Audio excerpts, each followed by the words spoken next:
and mouth cavities.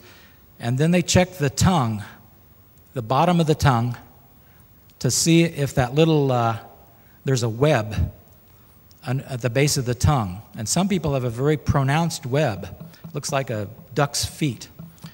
And if it looks fairly big and pronounced, they'll take suture and not suture, a scalpel, and actually cut a V in that. And quite often it eliminates speech problems when they get older. So they watch for that. His theory, when I was talking to him about some of this, was that there are some people that cannot flutter tongue. The front of their tongue cannot reach the top of their roof of their mouth on the hard palate. They can't tongue that way. They just can't. So they learn to tongue with the front of the tongue on the lower teeth. That kind of what we call anchor tonguing, where the lower teeth are anchored to the front of the tongue like this, and then you actually articulate about an inch back. And there are many great players that play that way. Armando Gatala, Charles Schluter, Claude Gordon, Herbert Clark, Tim Morrison, Ray Mace, and there are many others, but those are names you would know. That's the way they naturally tongue. They weren't taught to tongue that way. That's the way they naturally do it. It works great. Fine. But it doesn't always work for everybody, and there's no real problem with it if you can make it work. But I think a lot of people have trouble playing really clean, soft attacks with this so-called anchor tonguing or dorsal tonguing, it's sometimes called. So again, everything's different for each student, you know. I never change a student to play exactly the way I play. Why? Because they're not me. You know, and there's too many teachers in this world that are so happy that they finally figured out how to play this thing. Wow, I really love the way, you know, I figured it out. And I can't wait to tell all my students. And that's great. And obviously what they do is probably the first thing they want their students to try. And in most cases, I'm sure it works. But it's not going to work in every case. If we had a percentage here saying that, how many of you know that you do the anchor tonguing? That's your normal way of tonguing. Okay. It's about 5%, I would estimate. And I think that's about a reasonable number of trumpet players that use the anchor tonguing. And obviously, if it works, more power to you. So if one of you that anchor tongues, because I don't, I've tried it, it doesn't work for me. If you came to me as a student and I heard you play and I said, no, no, no, you must do it my way. Well, they'll never get it. They may never be able to do it. And so then we're at an impasse where either I think you're not trying hard enough and the student is starting to feel that the teacher's picking on them and just ragging on them even though they're working hard, and there becomes almost this level of mistrust where you don't trust the student to work hard enough and they don't trust what you're saying because it's not working. And then these people, if they graduate and go on, they may not be successful because they never have figured it out.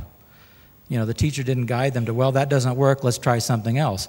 You know, one of the things that's been my biggest philosophy is I teach at a university.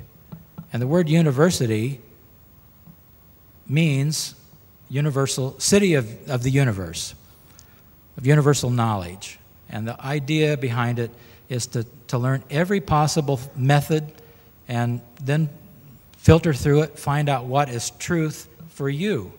And it may not be exactly what's truth for your teacher. And a good teacher will maybe try their favorite things that seem to work for most people most of the time, obviously. And then if it doesn't work, you go to the next thing. Well, let's try this. This works for a lot of people. And there's nothing wrong with playing a different way, you know, nothing wrong at all. I have a different embouchure than Vince DiMartino. Vince DiMartino has one of the most perfect-looking embouchures I have ever seen. And I can name a few people that play that same kind of... Whenever I watch somebody play, I immediately try to figure out their embouchure a little bit. I've come to the conclusion there are two basic kinds of embouchures. There's thousands of variances, but there's two basic kinds of embouchures. One is what I call a forward embouchure. One is called a flat embouchure. Those are my terms.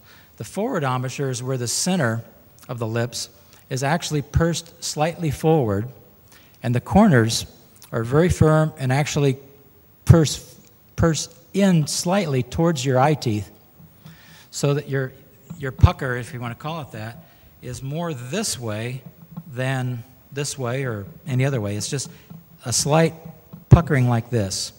And these are the kind of teachers that say, firm up those corners, keep the center fairly relaxed, and buzz. Now, that's the way Doc Severinsen plays. That's the way Vizzuti plays. That's the way Ray Crisera plays. Who else has that kind of? Herb Alpert. I always say Albert. Herb Alpert plays that way. And you can actually see it looks like this. There's very firm corners.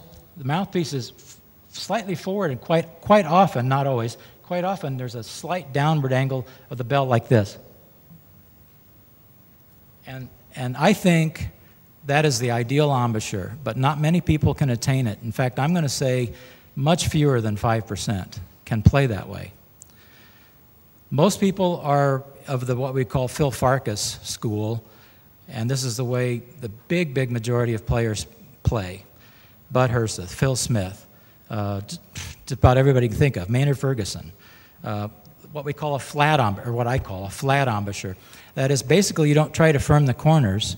You try to basically firm everything so that everything is just firm and flat in whatever normal position it is. Flatten it. And that works pretty well. And it feels a little bit flat against the teeth because I'm not pursing forward with the corners. But it still works fine. And I think the reason that a lot of people fall into the flat embouchure is because they have a slight overbite. That is, their top teeth are slightly in front of their lower teeth. It may be just 1/8 of an inch, it may be 1/4 inch, it may be more. Now, people that have an extreme overbite tend to play the horn way down like this. And quite often, because of that, the bottom lip tucks underneath the top lip, and they really, have trouble getting a sound because their bottom lip is tucked under, and you don't get the two lips even to get a nice resilient buzz there. You get kind of a stuffy.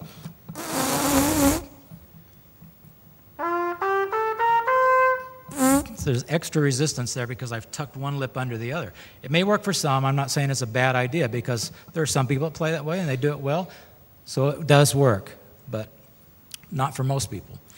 But the reason, what those flat players have to do then is unhinge their jaw in the back because of their overbite, and then very subtly slide the lower jaw forward. It may only be 1/8 of an inch, maybe 1/4 inch, 1/2 inch. And then what you'll start to notice is the players develop really large muscles in the back, and when they play, you see this, to me it looks like a bulldog.